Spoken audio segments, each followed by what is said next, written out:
Whoa, whoa, whoa. Stop right there. This channel is not intended for kids under the age of 13.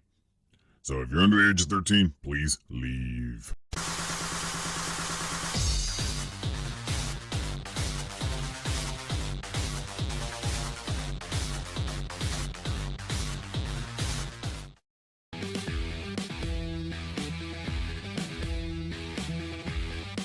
Hey everybody, Arthur here with another unboxing video. Today we got Storm Collectibles Mortal Kombat Motaro, and this figure is huge. That's a huge bitch! Look at the size of the box. It takes up my whole little Dio review area, and the box still is awesome looking. It's got the artwork on the side. On the left side of the box, we got the artwork that continues wrapping around, and I love that they do this on all their packages. It's just awesome. On the right side of the box, we got an image of the figure. On the back of the box, we have Motaro with all of his accessories being shown, his alternate head, and some poses that you could pose him up in.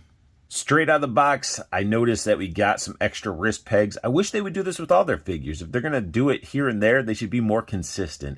And speaking of being consistent, they stopped giving us manuals and instruction manuals. I mean, granted, we don't really need them if you're a veteran to Storm Collectibles. But yeah, Unmasked Sub-Zero didn't come with it, and neither did Motaro. Now we do get a stand, and their stands are weird. They got a bunch of little holes on them to decide how far you want the stand to be out. You get two bases, one slightly taller than the other, and a bunch of pieces that you attach to add height to the effect. And the effect piece that's on this one is, it looks like a pit to a fruit, or like a half-ate candy or something, but it's his projectile that he shoots. A little weird textured egg, but they painted it and casted it very, very well. It's very clean. Motaro comes with one of the best accessories I've ever seen a figure come with, and that is another figure as an accessory. This skeleton is the exact same sculpt and posability that you got with the Golden Axe skeletons if you pick those up, so that's awesome. We get a fully articulated, bloody version of those skeletons, and it looks great. Comes with a pair of fist hands equipped, and he comes with the tray of all the alternate hands. We get some trigger fingers, some grip hands, expressive hands, all the hands that came with the skeleton, they threw in there with this accessory skeleton. Now, as we take an up-close look at this figure, we're going to hit up some articulation as well. But it is definitely a skeleton, and it's bloody with some, char marks on it, I guess, if you want to classify it. Blood's alright. I wish they would have done it dark and consistent throughout, because there's some light spots, like if you see right here, it just doesn't look that great. But it is a glossy red, which is the good thing. So it's trying to make it like a fresh skeleton that's been drugged through the dirt or burnt or something like that. I love the glossy and thicker parts of the red on the shoulder blade. And all these are probably going to be painted different, because there's no way they can make these consistently painted the same. But, I mean, they even painted the bottoms of the feet. This thing's awesome. If you're not familiar with them, they got full articulation in the head. So you can look all the way around, up and down. I mean, it's basically a ball. It's tons of articulation. His jaw moves. So articulated jaw. We get they're just ball joints everywhere. There's no butterfly in this at all, but I mean, you get tons of motion out of these arms. He's got a ball joint in the wrist, elbow, elbow, wrist, same, swivels, bends. So articulation there. We get two in his spine. We get one there and one down here, so you get them all bent and shifted around, which is great. And again, the ribs look so good. Then we got his pelvis and everything, and he's got ball joints there, which, I mean, he's doing the full Van Damme. Skeleton doing full Van Damme. He could do a crazy crazy field goal kick. He's got a single jointed knee, which is because it's a ball joint. He's got the ankle bend, and there's some pivot in there as well, and it's tight because of the paint, but we get some toe bend in there as well. So, I mean, what more articulation? This is ridiculous. And this is just the accessory. Motaro comes with a pair of fist hands equipped. We get a pair of expressive grippy hands. Here we have the final pair of hands that Motaro comes with, and they're like some cupped, expressive, pinky bent type of hands, if that was a pinky, because he doesn't really have 5 fingers, so I don't know. But the fact is, they're another set of hands.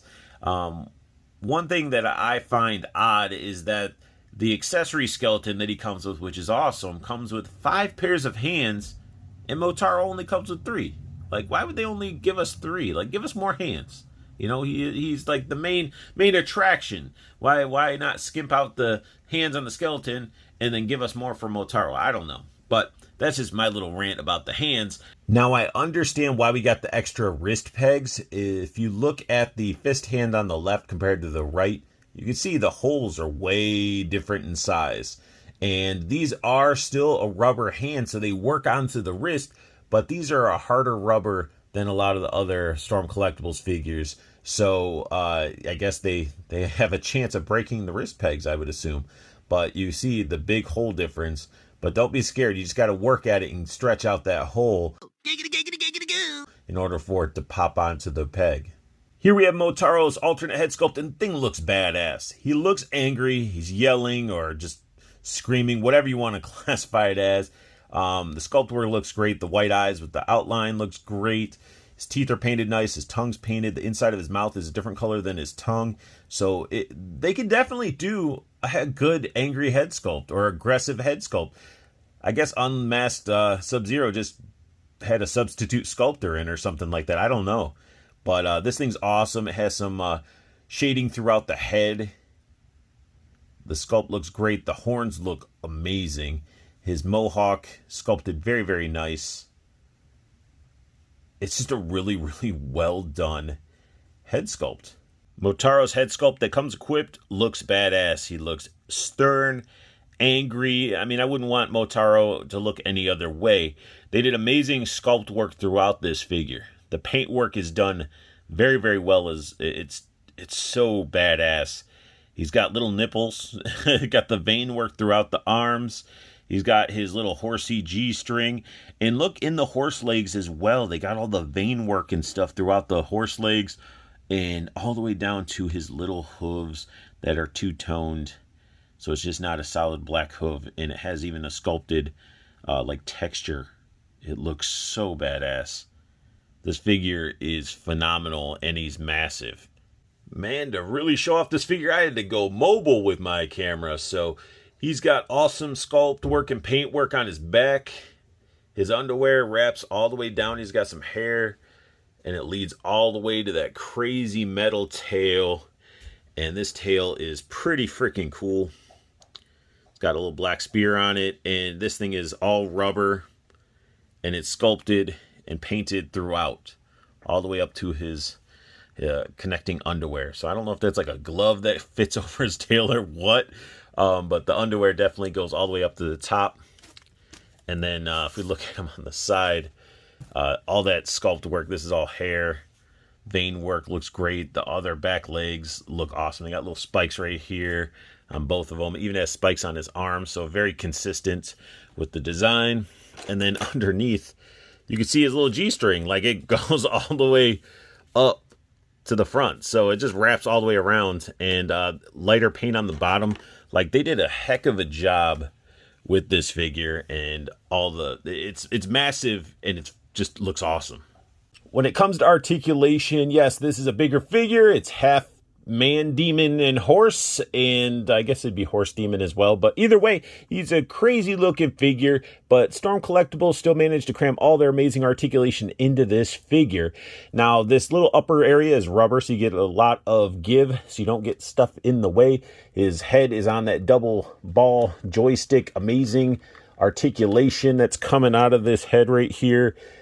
He's got the butterfly joint going on right there. His arm can do the full 360, can go up this high. You got the bicep swivel, double jointed elbow, wrist rotation, and then we get the wrist bend. So all the articulation that you've seen in a lot of the Storm Collectibles figures. It squeaks as well. His ab does have a bend here. It can go back and forward, but when you go back and forward depending which way you move it, it gaps. That's the biggest thing about this figure, is this part gaps when you're trying to articulate. You got to keep shifting it around. But we do get articulation down here in his G-string. We get to move him around, and it squeaks. But yeah, it's like a ball joint, I guess, or something. Can't really tell. He could swivel, but I guess he does more of the pivoting up at the top. His legs, he could do pretty good splits. Not anything crazy. No Van Damme with the horse legs. They can bend, not back. This does not go back,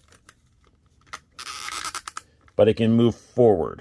So don't try to force it back, because that's as straight as that goes, and it will not go back. This part does go back down here. You can see it even pivots there. We get the ankle bend. No really pivot. It can move back and forth, and it can rotate, but there's some pivot there. There's some pivot. So you get that articulation there. Nothing in the body. The back of the legs cannot go forward where the knee is, but it can go back a little bit. That's his articulation right there. That's as far as it's going to go. You can do the splits a little bit. Not much. This part, I'm just flipping him all around so you guys can... He's too big to try to fit him in camera. So it's like he gets this articulation there, and he does get some more hoof articulation and pivots there. You know, plenty of articulation. Now his tail can rotate at the butt where the rubber meets the plastic. So I don't know if it's, it don't. It wants to move, but I can feel resistance. Yep. So if I turn a little and let go, it flips back. So don't twist it there. It's not meant to be twisted. I thought it was, but it doesn't. This is a very, very well done bendy wire. It bends very nicely. I don't understand why they couldn't have done these in like plastic. It probably would have cost more, but they could have just put these in little plastic pieces that connected and moved it around that way. But the bendy wire does make it look cleaner. But be careful, because right at the tip, it's all blurry as I'm trying to show you guys. I'm sorry. So it's all like limp up here, right? Just the wire stops right where my fingers are. And then it's limp. Do not try to move it this way, because I can imagine that wire is going to want to burst through that thin piece of rubber.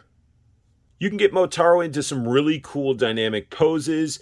You got him sort of stepping up on his back legs. The tail and the legs help support that weight, which it looks freaking awesome. When it comes to posing this figure, you can really get him into some amazing poses. And it's just all that great articulation that they cram into their figures. Storm Collectibles nails it. But I am not a professional when it comes to like horse anatomy and articulation, so I'm still getting used to how the legs bend and all that stuff. So I'm sure you could do more with this. And I tried having his front legs support the whole front while he's doing like a mule kick, and that doesn't really work very well. It's still a little bit back heavy, but this figure is definitely going to stand out on a shelf and looks super badass. I got to give a huge shout out to Toyco for keeping my Storm Collectibles Mortal Kombat addiction going, because I am glad I didn't miss out on this figure, because Motaro looks freaking phenomenal. The fact that he could support the skeleton with just his hand holding onto the back of the skull is great. There is nothing else supporting that skeleton. The figure looks phenomenal. And honestly, this really continues to show what Storm Collectibles can really do. Unmasked Sub-Zero? It's definitely the weakest out of all the figures that they've released, but this figure is phenomenal. If you're a Mortal Kombat fan, you definitely got to get this guy, because he's going to look badass on the shelf. Like, pretty much, this is how I'm going to have him displayed on the shelf. I got to have him holding on to that bloody skeleton, and it's just a really, really badass figure. You definitely get your money's worth. I'm not disappointed. Sure, there's little issues that I pointed out, but that's minimal. This figure is a freaking beast. And that sums up my unboxing and review of Storm Collectibles Mortal Kombat Motaro. If you like what you saw, please hit that thumbs up. If you're new to my channel, hit that subscribe button, as it will mean the world to me. Just go ahead and hit that subscribe button. It doesn't cost anything. And if you want to know when I post up a new video, go ahead and hit that silver bell notification. And make sure you guys check out Toyco Toys and Collectibles. That is where I keep getting my imports like Storm Collectibles, any SH Figure Arts, things of that nature. Toyco. Check out the website. It's down below. There's a promo code for free shipping on anything you see on the site.